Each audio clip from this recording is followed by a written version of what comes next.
Kwento nyo sa amin, paano yung naging buong biyahe nyo mula dito sa Pilipinas hanggang makarating kayo sa Batam, Indonesia? Miss Sheila. Paano po? Mula dito sa Pilipinas, ang naikwento nyo so far sa amin, nakarating kayo dun sa Siem Pen na ayon sa pagkakaalam namin, yun ay Sipadan Island sa Sabah. Paano kayo pumunta mula dun sa Siem Pen na sa iba pang mga lugar hanggang paano kayo nakarating sa Batam, Indonesia? Yung huling lugar kung saan kayo nakuha at naibalik dito sa Pilipinas. Pakikwento sa amin. So, punta kami una Malaysia. Okay. Tapos ang sunod Singapore. Okay. Tapos Malaysia, Singapore. Tapos sunod Indonesia. Okay. So, yung pagpunta nyo sa Malaysia, yan yung kwento nyong nakarating kayo sa Siem Pen na. Opo. O kaya lalong namumuo sa isip namin na Sipadan Island ngayon, Sabah. Hindi ko alam Dahil yung yun, ano island po. okay lang. Sinasabi ko rin lamang sa inyo. Mula Malaysia, paano kayo pumuntang Singapore? Aeroplano po. Eroplano. Sinong tumulong sa inyo para makasakay ng eroplano? Sinong nag-arrange para makarating kayo Isang sa babae. Singapore? May isang babae. Sino po yun? Hindi ko kilala. Hindi mo kilala. Sumakay kayo ng Singapore Airlines? Hindi ko alam kung ano airlines. Basta Kung anong aeroplano po. airline? May i-check ata siguro sa Yes, ma-check po namin. Gaya ng nabanggit ko kanina, dear colleagues, itatanong ko po sa BI at sa NBI yung kopya at yung original ng passports ni na Miss Sheila at Guo Huaping, kasama po yung mga stamps. Ipapakita po natin ito dito. Opo. At meron na pong kopya ang komite. So, mula Singapore, paano kayo pumuntang Batam, Indonesia? ferry yata. Yung malaki na. Okay, sumakay kayo ng ferry na malaki papuntang Indonesia, papuntang Batam sa pagkaalam Madam Chair, namin. Sen. just Joel. to follow up yung bananggit niyo po, no? Nung dumating kayo ng Malaysia, wala kayong passport na pinatatakan o kung ano man, nung galing Pilipinas, wala kayong pinuntahan, walang sumundo sa inyo na immigration, walang kahit na anong gobyerno na sabi sa inyo, teka lang, bawal muna pumasok dito, i-check muna namin, ikaw ba talaga si Sheila Go? Walang ganon? Ano po? So, paano yun? Basta may yung isang babae siyang bahala lahat. So dun mo binigay yung passport nyo sa babae na yon. Siya Sa rin yung babae. babae na yun na tinuturing mo, na tinuturo mo, na tumulong sa inyo na nag-arrange nung flight nyo from Malaysia to Singapore. Opo. Siya din. The same person yan. Isa lang na Yun babae. lang po, babae. Okay. Thank you, Madam Chair. Thank you, Sen. Joel. And Miss Sheila, yung babaeng yun ba ay Pilipina ba siya? China ba siya? Ibang nationality ba siya? English ang ano niya kaya hindi ko makuha. English ang salita niya. Opo. Puti ba siya o Asian? Yung tama lang, parang tayo. Parang Hindi po. tayo lang. Opo. Siya ba ay Malaysian? Hindi ko sure Oh, kasi hindi namin tanong. Tapos English lang ang ano niya, language niya. Tapos parang tayo-tayo lang ganyan yung kulay. Ganun. O siya ba ay Singaporean? Hindi ko alam po talaga. Alright. Mula Pilipinas hanggang Malaysia, hanggang Siem Pen na, kasama mo si Mayor Alice at si Wesley po. Wesley. Kasama nyo rin ba si Cassie Leong? Hindi, di po, ba? Hindi po. Okay.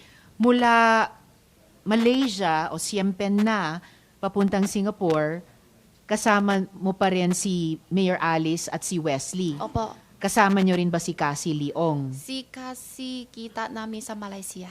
Nakita nyo siya sa Malaysia at kasama na siya papuntang Singapore. Opo. Okay. And mula Singapore papuntang Indonesia, na sumakay kayo ng ferry, magkakasama kayo sa ferry ni na Alice, Wesley at Cassie. Hindi po. Hindi. Si- Sino ang kasama nyo sa ferry? Ako, si Cassie, tsaka si Alice. Okay. Hindi nyo kasama si Wesley sa ferry papuntang... Nauna po si Wesley. Nauna si Wesley sa Indonesia. Okay. Tapos, ano ang ginagawa nyo sa Batam? Para saan kayo pumunta doon? Kasi ang sabi ni Wesley, boring daw siya. Tapos gusto Ano niya... po?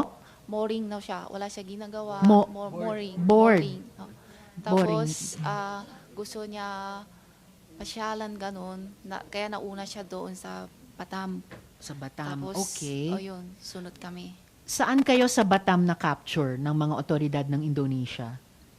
Saan doon? Saang lugar doon sa Batam? Hindi ko alam ano lugar. Basta ang alam ko yung hotel namin is Halis. Yes, your hotel was Harris.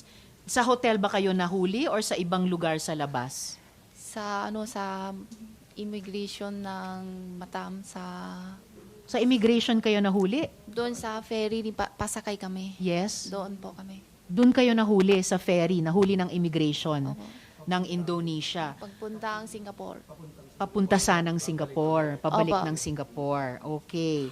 So, nahuli kayo ng immigration ng Indonesia. Okay. I think this is a... Yes. Okay. Timing. Thank you. Ito po yung kopya mula sa BI or ito yung original mula sa NBI? Commissioner Copy Tansin. from BI, ma'am. Copy po ng BI. So nakikita po natin dito ang passport ni Miss Sheila Lialguo at nakastamp, entered Sabah. So tama po ang ipinakita ni Sen Sherwin sa akin. Malaysian immigration yan, pero yung Siempen na ay mukhang Sabah nga sa pagkakakilala natin or particularly Sipadana Island. At may nakastamp na rin dun sa kabilang page, deportation. I suppose yan po ay mula na sa Indonesian immigration. Tama po, Commissioner Tansingco? Yes, ma'am. Nung after mahuli sila. Okay po. And may ganito rin po kayong mga kopya ng photo page at saka stamps ng passport ni Alice Lialguo or Guo Huaping, Commissioner. Kay Sheila lang po at Kay saka Sheila. kay Cassandra. And kay Cassandra Leong. All right. Madam Chair, isang Yes, isang Sen. question Joel. lang kay Miss Sheila. Gamit mo lagi yung Philippine passport mo? Opo. Oh, hindi yung Chinese passport. Hindi po. Oo. Pero dala-dala mo rin yung Chinese. Opo. So, Madam Chair, So, isa lang. dalawa yung gamit mong passport. Thank you. Salamat, Sen. Joel. Ifa-follow up ko yan tungkol sa dalawang passports, Philippine and Chinese. SP Pro Tem. Thank you, Madam Chair. Sheila, kasi kanina sinabi mo bago kayo sumakay ng maliit na bangka, galing kayo sa farm, at tinawagan ka ni Alice. Sinabi ni Alice sa'yo, samahan mo ako at may pupuntahan tayo. Bakit dala mo kagad ang passport mo? Ha? Nasa kanya eh. Nasa kanya yung passport mo. Opo. Bakit nasa kanya yung passport mo? Kasi minsan may kailangan siya, mga ID, may hindi ko alam. Nasa kanya. Ha? Ano? Nasa kanya po yung passport ko. Bakit nga lagi nasa sa kanya yung passport mo? Bakit hindi mo hawak? Ano yung passport na nasa kanya? Yung Philippine passport o yung Chinese passport? Parehas po. Parehas. Siya ang may hawak po. Kasi yung Chinese passport, hindi naman ako gamit eh. Tapos yung Philippine passport kasi minsan may kailangan ID na kailangan gamit kaya nasa kanya po. Lagi nasa kanya. Yung kay Wesley, nasa kanya rin. Hindi ko po alam. O paano kayo nakita ni Cassandra sa magkakilala talaga kayo ni Cassandra? Ito sa Malaysia. Magkakilala talaga kayo?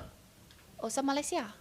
Doon lang kayo nagkakilala sa Malaysia? Yung una sa Pilipinas, alam ko lang yung pangalan niya, pero hindi ko siya kita. Pero kilala ni Alice? Si Hindi ko Cassandra? alam, siguro. Hindi. Paano kayo nakita sa Indonesia, sa Malaysia? Sa Malaysia. Paano kayo nakita? Si Wesley ang sa kanya. Ang tawag sa kanya. Ang contact tawag? sa kanya Tapos sa kayo nakita? sa Malaysia. Saan nga doon? Hindi ko alam yung lugar po. Hindi so, ako kapisado doon. nung nakita kayo ni Cassandra, kasama na si Alice. Opo. So, nakilala mo na si Cassandra. Ano pinag-usapan ninyo? Usapan sa Nila Alice tsaka ni Cassandra. Anong usap-usap nyo? kami? Wala, kwento-kwento. Kumusta? Ganun po. Kumusta lang? Opo. Wala na iba? Wala po. Tapos, saan na pumunta si Cassandra? Magkasama na kayo? Opo. Pareho kayo nahuli, di ba? Opo. Ha? Opo. So hanggang ngayon, hindi mo pa rin alam kung nasa kapatid mo. Hindi po talaga. Okay. Thank you, Madam Chair. Salamat, SP Pro Temp. So, balikan natin yung, well, bago yung dalawang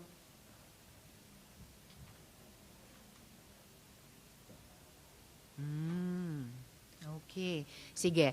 Bago natin pag-usapan, Miss Sheila, yung dalawang passports ninyo. Meron kasing conflict sa ilan sa mga naging sagot nyo so far. Ulitin ko lang, anong petsa kayo sinundo sa farm? Dito sa Pilipinas pa lamang. July, pero hindi ko sure kung ano-alaw po. Bandang July 14 kaya? Kalagitnaan ng buwan? Or anong araw sa July? Siguro first week o First week. hindi ko sure talaga yung alaw. Sorry. Okay, hindi ko matandaan. baka first week Oo, ng hindi ko July. matandaan po. So may conflict kasi ang dito sa ito passport stamp July 18 ang arrival sa Sabah. Parehong petsa nung pagpunta nyo mula Bali papuntang Kuala Lumpur sa Malaysia. So kung first week July, kayo sinundo sa farm, oo, anong ginawa nyo in between? Sigurado nyo first week July kayo sinundo sa farm? Hindi kaya second week? Hindi po. First week talaga? First week alam ko. Mas na bubuo sa isip mo yan, sa alaala mo yan. Oo nga eh. Yun yung tanong nga eh, colleagues. Yes. So, baka hindi lang 3 araw ang unaccounted for, baka more. Pero, we will get to the bottom of this. Sige, for now, balikan po natin yung dalawang passports nyo. And just to confirm, no, dumaan kayo sa immigration sa Sabah? Tama ba? Hindi ko alam kung saan po yun. Okay, kasi yun yung lumalabas dun sa stamp sa passport nyo. Dahil July 18, entered Sabah. Okay? Alright. So, sabi nyo nga, meron kayong dalawang passport. So, pero bago nung sa passports, kaano-ano mo ba talaga si Alice Guo? Sabi daddy ko, kapatid. Sabi ng daddy mo, kapatid. Sabi ni daddy mo, hindi mo sigurado kung siya ay kapatid mo? Kasi hindi siya tunay ng tatay ko. Hindi siya tunay na Tatay. anak ng... Yung kinikilala mong tatay ay hindi mo tunay na tatay. Opo. Sino po ang tunay na tatay nyo? May ano na po ako.